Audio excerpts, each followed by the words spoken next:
Hey guys, welcome back to Wonder WhyZ. And oh boy, this chapter was awesome. I won't deny that I was a bit underwhelmed by the previous chapter, especially because of its pacing, but this chapter genuinely changed my mind.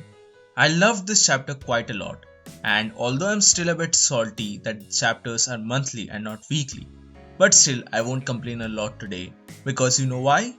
Two of my favorite characters from this new generation got to shine in this particular chapter. So welcome to Wonder WhyZ, and without any further ado, let's begin the review of Boruto Manga Chapter 41. Obviously, there's a huge spoilers alert for the anime only viewers, and I don't think I need to explain why.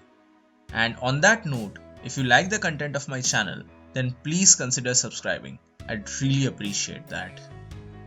Now, the chapter basically begins where we left last time. The new Team 7 along with Kawaki is regrouping and re-strategizing after the smackdown laid by Boro. So here is a really interesting part, and basically throughout the entire chapter, Sarada and Mitsuki shine a lot. And it's kind of ironical if you ask me, because the cover art of the previous chapter focused mainly on Sarada and Mitsuki, and this chapter had Boro on it. On the contrary, the previous chapter seemed to be a lot more about Boro, while in this chapter, Sarada and Mitsuki are going to shine. Again, I'm not complaining, I'm just stating that's something I picked up, and I think it's kinda hilarious. Also, before moving forward with their stuff, a very important tidbit about the Karma Seal is revealed. Kawaki states that Karma can only absorb energy matter like chakra, and not physical matter.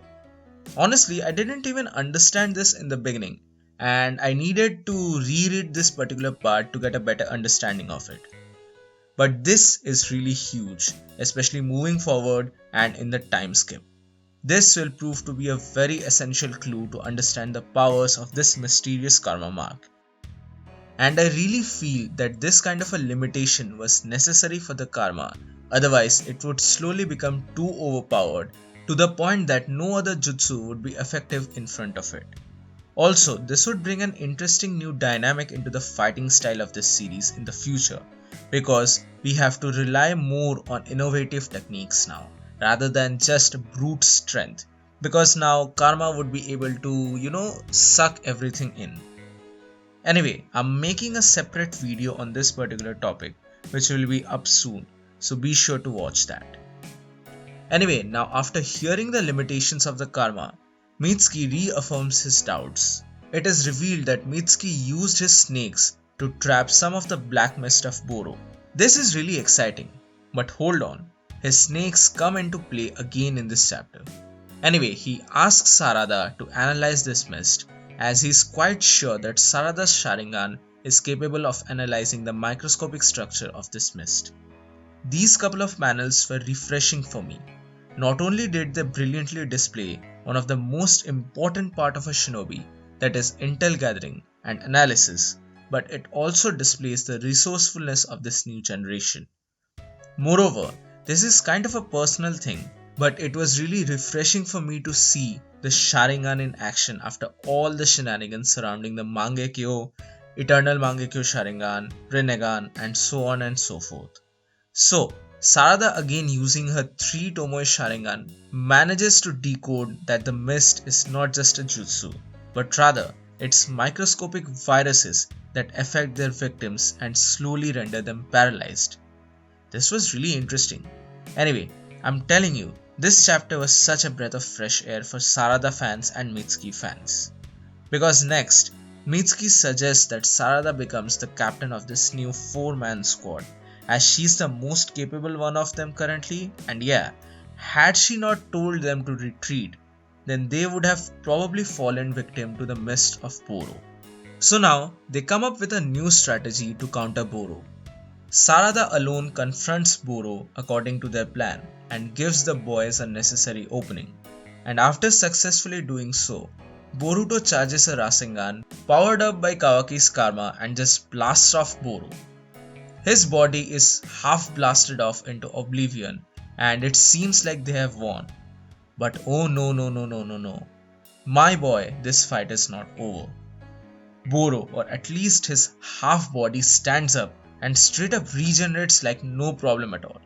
That's crazy, man. That's literally crazy. His scientific ninja tools are an ass.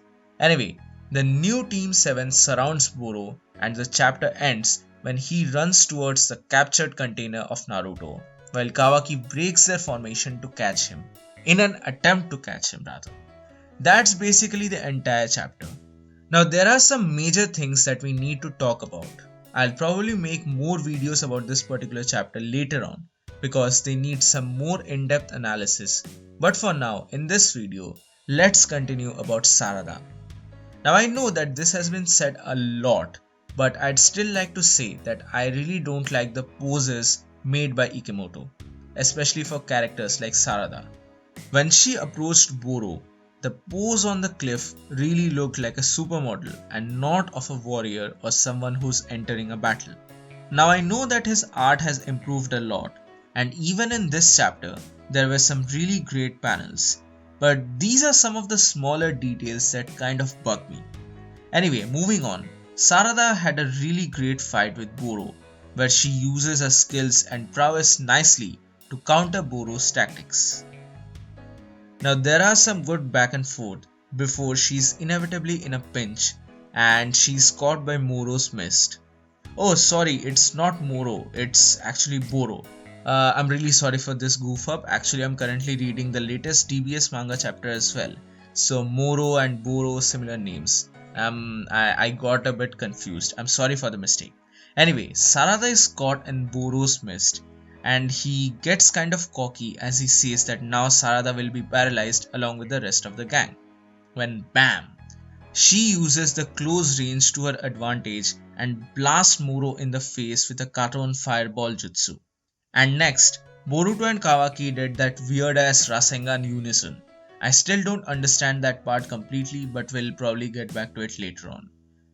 So, the question is, how was Sarada and the gang able to avoid the virus from paralyzing them? Well, that's when our boy Mitsuki comes into the play. He is definitely the child of Orochimaru, and this gave me such a great old school vibe when Mitsuki declared that he had already made antibodies for the virus via the blood that he captured in the previous chapter while trying to poison Boro with his snakes. This was awesome. This displays the intellect and readiness of Mitsuki. Although sure, I'd love to see him go berserk in his sage mode, but baby steps are fine I guess. After all, this chapter was more focused on intel gathering rather than actual fight. And the action continues into the next chapter as well. Anyway, I enjoyed this chapter a lot and I'm going to talk about it more in future videos, so stay tuned for that. But for now, this is it. Thank you so much for watching. Hope you guys enjoyed the video. Mention your thoughts in the comment section below. Don't forget to drop a like, I'd really appreciate that. And if you want to watch more of my content, then make sure to subscribe. Follow me on Twitter, follow me on Instagram and follow me on Facebook. Links are in the description below. As always, this is Wonder WhyZ and I'll see you soon in the next one.